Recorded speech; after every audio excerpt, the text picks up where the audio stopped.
তৌফিকই রাখছে, তাই শুকুর আলহামদুলিল্লাহ করে আপনারা নেন। আমি ভাবছিলাম যে বিরিয়ানি চালার দুয়াটাই ভুল হয়ে গেল।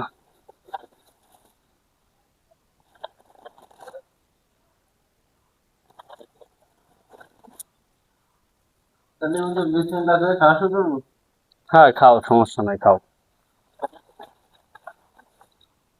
আপনি ইমাম সব লোক তো একখান দিলেন কোন মুড়ে রে, এইরকম পিসের বাড়ি আগে জানলি দোয়া করতে আসতাম না। ওই পারে একটা গরুর গোশের একটা মিলাদ ছিল, যাক ওই বাড়ি যাতে যাক।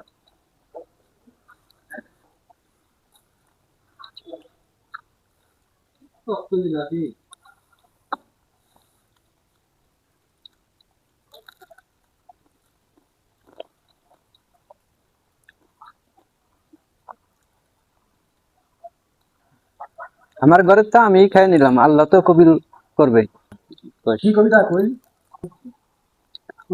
তোমার ঘরে জিলাপি দিয়েছো তো বন্ধ খাই তো ডায়রিয়া হয়ে যায়।